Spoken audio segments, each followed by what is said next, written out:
Hello Rebels, this is Chris Manno. Welcome back to Modern Manno, dating and relationship coaching for men. Beaming to y'all from Rebel headquarters here in my little bunker in the glorious city of Los Angeles.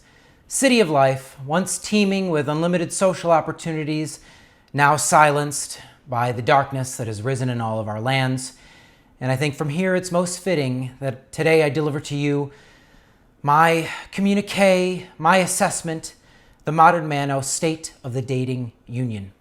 Lockdown hit us like a slow-moving train wreck, and now here we are, drawing kitten whiskers on masks, rearranging our furniture, and mourning the loss of our day life and our nightlife.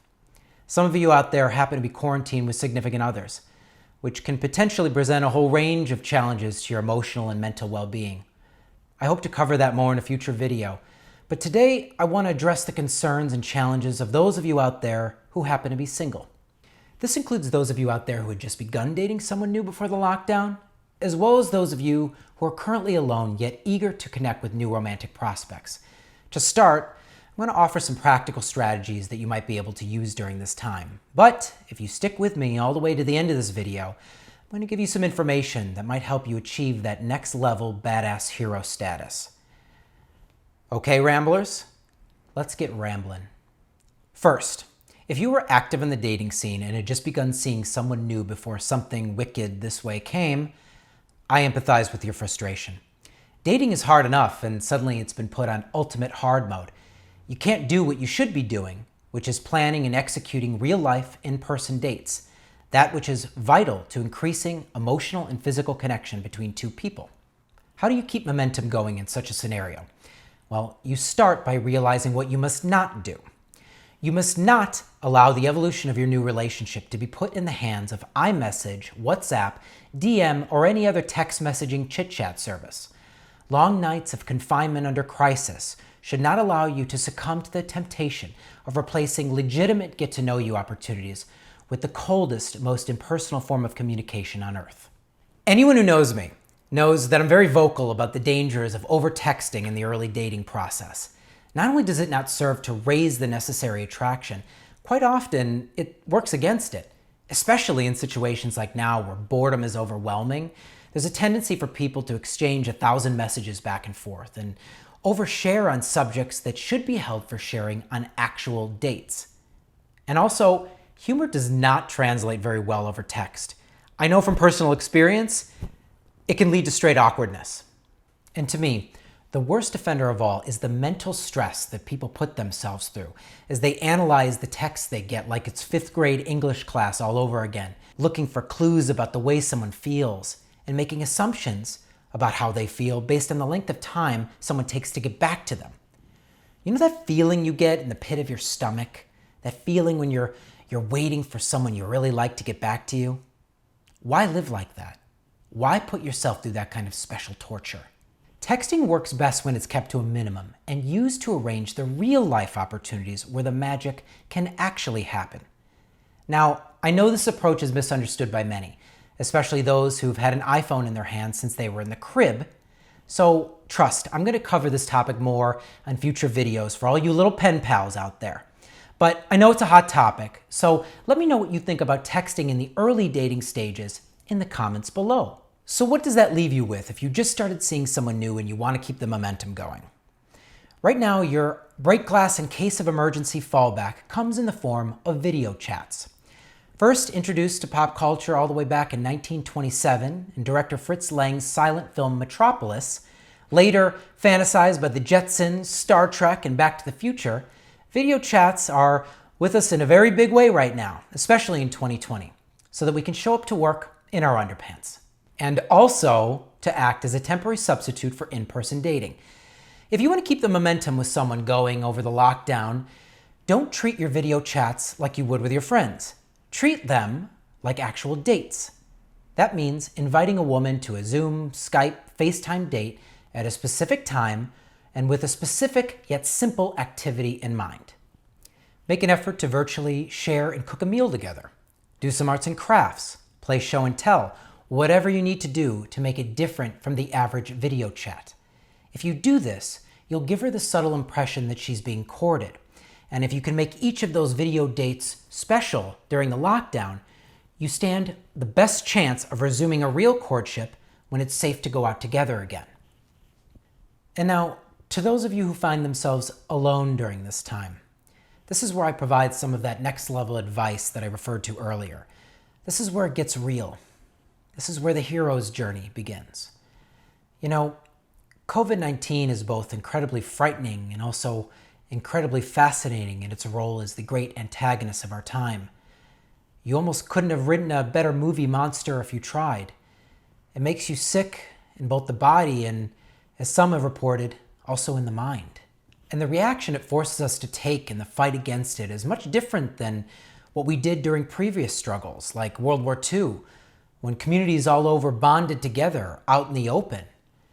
The wrath of this monster, however, forces us to separate ourselves and isolate.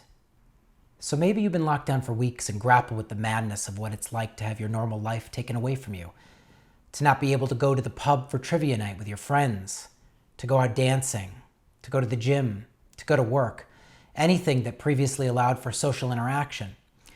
Maybe this all started as a fun staycation for you, where you binge-watched Tiger King and ordered pizza every night, but now it has more the qualities of a nightmare you cannot wake up from. Especially hard for many is the feelings of loneliness that arise and the inability to do anything about it. Some of you wish you were cooped up with a quarantine boo right now. Some of you look to your exes as a lifeline for the intimacy you feel is lacking in your life at this moment. But, as Morpheus asked, what if I told you? What if I told you there were two ways to go about this situation? The first, you numb yourself with endless junk food, alcohol, Netflix, and online dating, anxiously awaiting the great day where things go back to normal and you can jump right back to where your old life left off. Or you can choose a more heroic alternative. Let me set the scene for you. Dark forces rage all around the world, causing misery for everyone, including you, our humble protagonist. You sit there, weighed down by your fear, and begin to examine the nature of your bad luck. Once upon a time, you were given a birthright to live a life of greatness, but now that's been long forgotten, until the enemy gets just close enough to your doorstep to inspire you to start taking some action. In a moment of blind faith, you accept your sword, a sword of destiny, and begin a journey to become the person you were always meant to become. That is the choice that you are given right now. Starting now, in the worst of times, you can use the darkness to find yourself. There's nowhere to run, especially if you've always been running from yourself. Take a look at yourself in the mirror and ask yourself if you like what you see, not just the physical, but ask yourself if you've been all that you can be. If not, you must pick up your hero's journey. You must pick up that sword.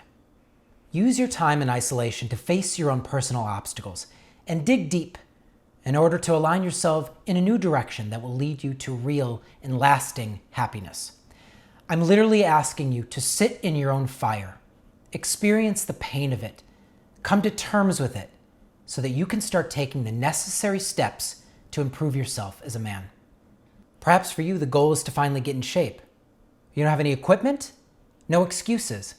Improvise, Rocky IV style. Learn to use whatever you can. Do body weight exercises. And stop trying to kill your anxiety with food. Learn to break that addiction, or any other addiction. Does fear paralyze you?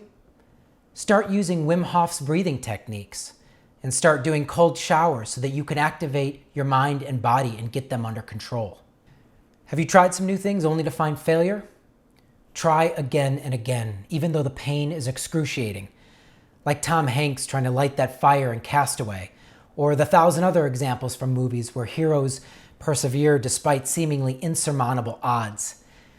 And that thing that you've always wanted to do but have been putting off, just waiting for that perfect day to come when you can take action, that day is not coming.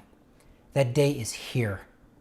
If you've been lying to yourself for years, saying you love your job, but knowing deep down that it makes you completely miserable, perhaps now you'll realize that you can't stomach that lie anymore, and that now you have to make a change.